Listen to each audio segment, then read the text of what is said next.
Hello, this is just a video to explain some insights I've gained while building my software startup. So, to put it simply, I set out to build this. I wanted to have a daily journaling application that converted all of your everything that you talked about in your journals into a personal analytics dashboard, tracking your goals, your emotions, your progress, like your health, your mental health, etc. And something that I didn't realize would be as important as it has turned out to be is this step in the middle where um, you record a journal and you don't get any value yet. And only after you've recorded the journal or after you've recorded several journals, you're able to get that dashboard and that personalized coaching experience. But the realization is that if you don't have that immediate value, that short time to value, then people just drop out before they get to experience that value. Um, a analogy that I think is somewhat um, uh, I don't know, I think it's a good way of describing it, but maybe it's not the most appropriate for this YouTube channel. It's if if sex didn't feel good, then a lot of the people in the world around probably wouldn't exist. If God tried to sell sex based on all the great things that will come from parenthood and being a father and all these important, meaningful, long term things, then very few people would actually have come to be alive. But because of that immediate gratification, it then means we're able to also get the long term positive effects, such as the experience of raising a child or the experience of even being in the first place. So I think that looking back and reflecting on this approach, it resembles to some extent trying to sell um, fatherhood instead of trying to sell the immediate pleasure that comes before fatherhood.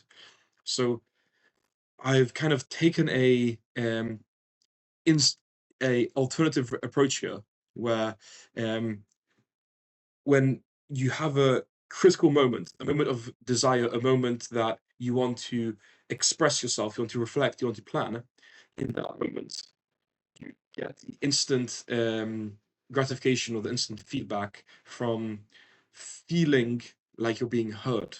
So it's the transition over from a voice journaling application, a conversational approach to reflecting, with the assumption that the feeling of self-expression and of feeling of being heard is enough to make it satisfying.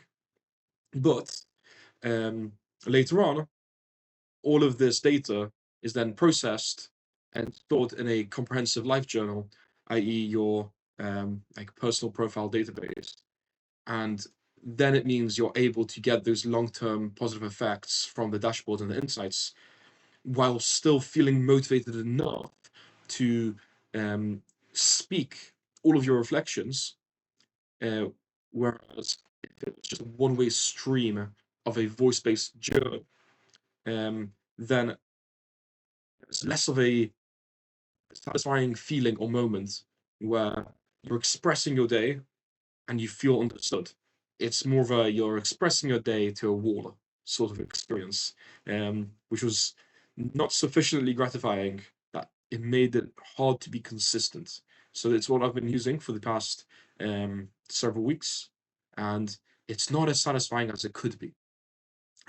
So learning from my approach, I'm kind of taking it very differently to how I previously went about creating the software, which um, the way I approached previously was I assumed this approach is going to be fruitful. So let's make really high quality software. Let's try to build the best version of this idea as possible. But I completely forgot the fact that it was all based on an assumption. It was based on the assumption that well, the first assumption was that people be willing to manually track all this data for the personal dashboard. And I realized that this was incorrect. So then I thought, okay, maybe just speaking your journal is a better approach. But I made the same mistake of it's just an assumption. And I put way too much time into trying to make the perfect voice journal without actually trying out what is it like a voice journal every day. Doing it one off is all right, but if every day you voice journal, you realize it's a little hard to be consistent because there isn't that immediate gratification. So this time around, I'm treating it more like a hypothesis.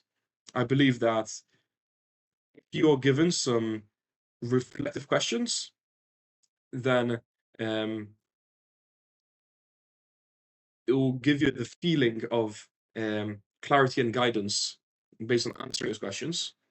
And when you express yourself, I'm also making the assumption that hearing some active feedback from the chatbot verbally will be enough to make it satisfying. Or maybe that's wrong. And that's okay, because this time around, I'm not making the same mistake. So the approach I'm taking is very, very different. I've gone about making a an assumption map to see whether to weigh up all my assumptions and see which ones are most important and have the least amount of evidence.